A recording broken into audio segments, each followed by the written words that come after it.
folks, Dustin Furlow here over at Cedar Rock Studio Guitar Gallery in Indiana, and I'm really happy to be here just picking on some nice guitars and sharing them with you here in these demos. So this is, on my lap, a 2019 Tyler Robbins R.1, and it's an Italian spruce, my favorite tone wood, well, top wood I should say, and Macassar Ebony.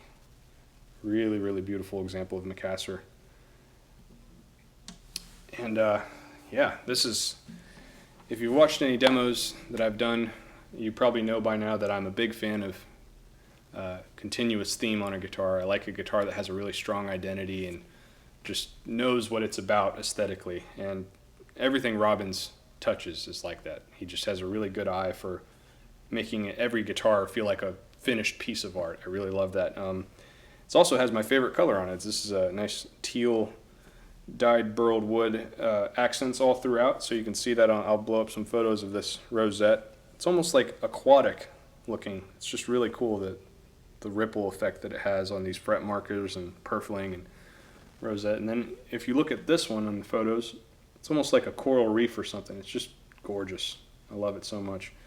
But yeah, I mean, the main thing, as many of you know, if you're watching this, you're probably aware of what Robbins are about, is the main thing, he's got the tone, and the tone is incredible. I've actually owned a few Ebony guitars over the years, and one of my favorite things about them is the sort of the low mids that you get. I mean, Ebony is not a true rosewood, even though many would say that. It's not quite as reflective in the top end, which can be really good if you're playing really busy pieces, I've found, because you're not struggling with so much harmonic information in the top end. It's very fundamental, but with this Italian spruce, I think it brings out a lot of that sweetness. It brings it back into the equation. So, at least for me, Ebony is like such a great dadgad wood, I feel like. It just has this really nice growl to it.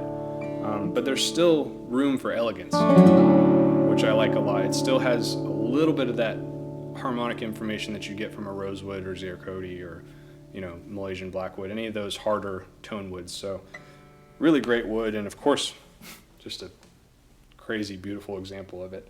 So this is all wrapped up in just dark black ebony, which just makes it just look so cool. It's like it's perfectly framed. He's got this nice hybrid Ryan style bevel with like a really nice corner to it. It's literally edgy. It's got a pretty cool look to it. Maple purflings, and of course the dyed wood on the inside. Macassar ebony bridge pins, bone nut and saddle. Yeah, just a stunning guitar. The other thing that's worth pointing out is this is a 13 fret to body model, and I've played a bunch of 13 frets now since I've had a few visits here at Cedar Rock, you know, and it really does something unique to the tone, particularly in the upper mids. It's not really a thing you can describe with words, but I think that it adds like this extra bit of resonance to like the B string and the G string somehow. Just my take on it. I don't know if there's a more eloquent way to say that, but I think it's a pretty unique thing, the tone that a 13 fret does. This is a 25.5-inch scale, so very fingerstyle friendly, very projecting. You got a 2 3/16 bridge spacing and a 1 3/4 nut width, so pretty standard. Cosmo Black Goto 510 mini tuners. Ebony back plate, looks nice stained mahogany for the neck, so it kind of blends in with the Macassar Ebony. I really like that.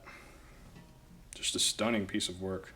I mean, as you'd expect, if you know about Tyler Robbins' work, then this is nothing new to you, but I really love this guitar and I love demoing it. So I hope you enjoy the sound clips. If there's any other info you need, just email Alan at cedarrockstudio.com. He'll be happy to help you, and thanks again for watching. Cheers.